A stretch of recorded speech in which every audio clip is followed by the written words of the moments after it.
बहुत खुशी हो रही है सुबह का नाश्ता आपके साथ करते हुए, जो कि बड़ा दिलचस्प लग रहा है। क्या आप अपने दिन की शुरुआत ऐसे ही करते हैं?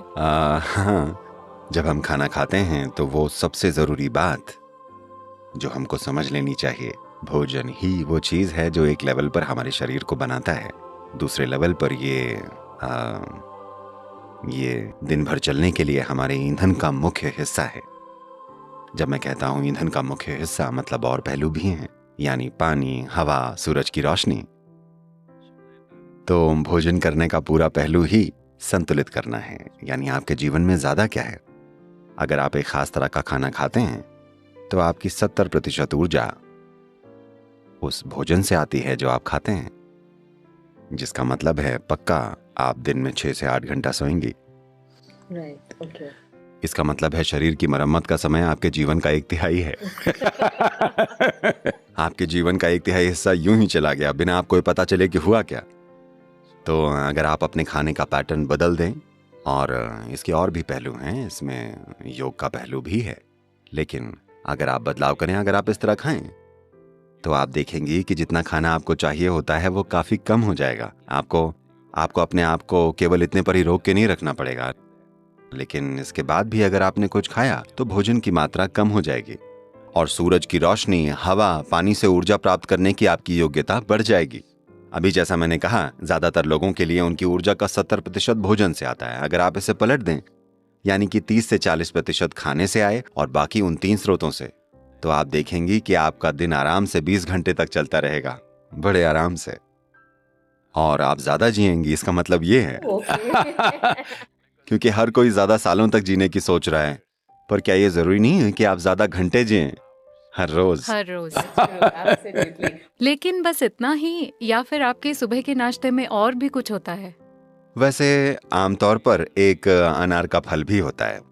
Okay. और अगर शारीरिक रूप से मैं बहुत ज्यादा एक्टिव रहने वाला हूँ, मान लीजिए मैं गोल्फ का एक राउंड खेलने वाला हूँ, क्योंकि मैं 18 होल पैदल चलता हूँ, Right. गोल्फ कार्ट की सवारी वैसी चीजें नहीं करता, तो तब शायद मैं कुछ कार्बोहाइड्रेट जोड़ दूं। ये एक इडली या एक रोटी या वैसा कुछ हो सकता है। Okay. मतलब या तो गेहूं, चावल या बाजरा, इनमें से कोई एक चीज हम जोड़ देते हैं ताकि शारीरिक गतिविधि के लिए हमें जरूरी कार्बोहाइड्रेट मिल जाए। Right. लेकिन अगर मैं केवल एक ज़्यादा मानसिक गतिविधि करने वाला हूँ और शारीरिक रूप से मैं ज़्यादा घूमने फिरने वाला नहीं हूँ, बैठने वाला हूँ, तो बस इतना ही हो सकता है, मैं किसी चीज़ का एक ग्लास पी लूँ।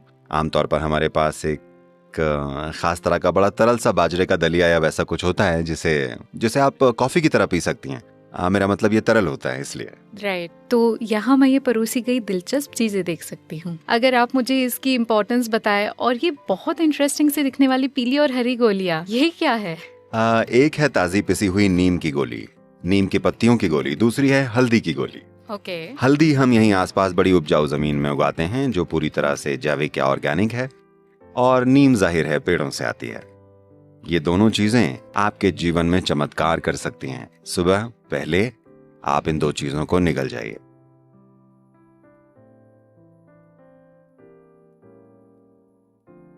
फिर आप 10 से 15 मिनट तक इंतजार कीजिए ताकि ये फैल जाएं, क्योंकि ये दोनों आपके पेट की परतों के सूजन के लेवल को कम कर देंगी और वहां मौजूद बेफालतू के जीवाणुओं को भी मार देती है जो वहां हो सकते हैं। मान लीजिए वहां कोई परभक्षी है तो उससे भी निपट लिया जाता है, और साथ ही ये आप में एक निखार लेकर आता है। आप मुझसे मत पूछिएगा कि मुझ में निखार क्यों नहीं है। अब में है हमेशा। तो मैंने अब तक कुछ खाया नहीं है, इसको खाली पेट खाना होता है? नीम एंड टर्मरिक, या? हाँ, खाली पेट और थोड़ा सा पानी, ज्यादा पानी नहीं, ताकि इसमें फैल पाने जितना पानी हो। अभी यहाँ पर इन्होंने पानी कमरे के तापमान वाला रखा है, लेकिन घर पर जब आप इसको लीजिएगा आप गुनगुना पानी लीजिएगा, गर्म पानी नहीं, हल्का सा गर्म। Okay. बस दोनों की एक है ना? आप चारों के चारों ले सकती हैं। हाँ, मुझे आप कोई चेतावनी देना चाहेंगे? नीम बहुत कड़वी होती है। नहीं, आप इसे बस गोली की तरह निगल जाइए। वैसे भी वो नीम नहीं है, वो हल्दी है। मैं थोड़ा धीरे खा रही हूँ।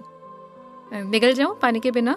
आप पानी के साथ निगल सकती हैं, जैसे गोली खाते हैं। ओके, अब नीम, गाइस, मैं इसे खाने जा रही हूँ। ये कड़वी है सदगुरु। तो देखिए, ये जीवन के लिए खुद को अभ्यस्त बनाने का तरीका है। बुरी नहीं है। एक बार आपने इतना कड़वा कुछ खा लिया तो पूरा दिन आपके साथ लोग कुछ भी करें, आपको लगता है वो बहुत अच्छा है। ये बढ़िया तरीका है। और क्या है? यहाँ मुझे कुछ ड्राई फ्रूट्स दिख रहे हैं। ये है अंकुरित मेथी, जो कि शरीर में कोशिकीय स्तर पर सफाई के लिए बहुत महत्वपूर्ण होती है। आपको इसे अच्छे से चबाना चाहिए जब तक कि आपके मुंह में बिल्कुल पेस्ट जैसी न बन जाए, फिर इसको निगल लीजिए।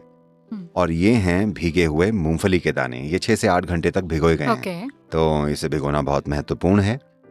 और ये बहुत बढ़िया क्वालिटी वाला प्रोटीन है क्योंकि इसको जैविक रूप से उगाया गया है। देखिए, ये क्या कहते हैं उसे, वो हाइब्रिड या संशोधित चीज़ों के इतने बड़े बड़े दाने होते हैं, वो खाने वाली चीज़ें नहीं होती। ये असली हैं, ये बिल्कुल वैसे हैं जैसे इनको होना चाहिए। तो ये आपकी प्रोटीन की ज़रूरत को भी पूरा कर देंगे। और इसमें और दूसरे बहुत सारे एंजाइम्स भी होते हैं जो बहुत बहुत महत्वपूर्ण होते हैं। एक समय था जब मैं महीनों तक मूंगफली के दानों और एक केले पर जीवित रहा हूँ। पूरे दिन भर? पूरे दिन। इसमें वो सारा पोषण होता है जो आपको चाहिए। और ये ऑफ कोर्स बादाम हैं। ये मेरी अंतर्राष्ट्रीय यात्रा के लिए हैं क्योंकि ये यहाँ आसपास नहीं उगते। बादाम आसपास नहीं होते, लोग उगा रहे हैं लेकिन ज़्यादा लोकप्रिय नहीं है। और अब ये हैं अखरोट या वॉलनट्स। नट्स के फायदे तो आप जानती हैं। Yes. ये आपसे थोड़ा मिलता जुलता सा है ना? ये मुझसे मिलता जुलता क्यों है? क्योंकि ये नट्स है। ये हैं अंकुरित मूंग दाल, जो कि प्रोटीन से भरपूर हैं और इसका हरा हिस्सा बड़ा महत्वपूर्ण है। और ये बहुत ज़रूरी है कि बादाम को भिगोया जाए और इसको छील लिया जाए, क्योंकि इस तरह के मेवों में अपनी रक्षा करने का अपना खुद का एक तरीका होता है। जैसे ही आप इसे पानी में भिगो देते हैं, अब बीज को ऐसा लगता है उसे बोया जाएगा। हम उसे निराश कर देंगे, पर उसे ऐसा लगता है कि इसे बोया जाएगा, वो अंकुरित होगा और एक बड़ा पेड़ बनेगा और उसके अपने ही सपने होते हैं। तो जब आप इन्हें भिगोते हैं तो वो क्या करता है कि इसके अंदर कुछ ऐसे कैंसर पैदा करने वाले रसायन होते हैं, इसके अंदर ही वो सतह पर आ जाते हैं। ये छिलके के ठीक नीचे होते हैं ताकि कीड़े उसे खाएं नहीं, कीड़े मकोड़े उस पर उस समय हमला न कर दें। तो आप उसे भिगो देते हैं, उसे यह एहसास दिलाने के लिए कि वो उगने वाला है, और फिर उसे छील देते हैं।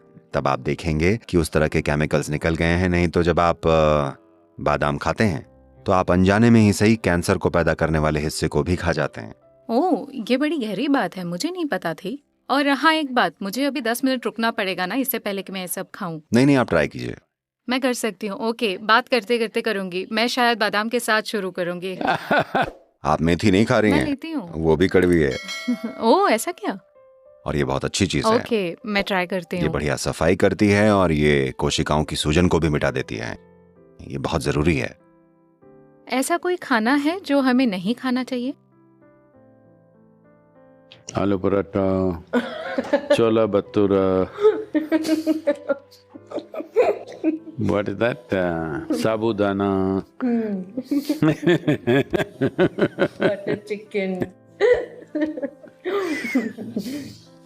Thank you. Thank you very much. Thank you.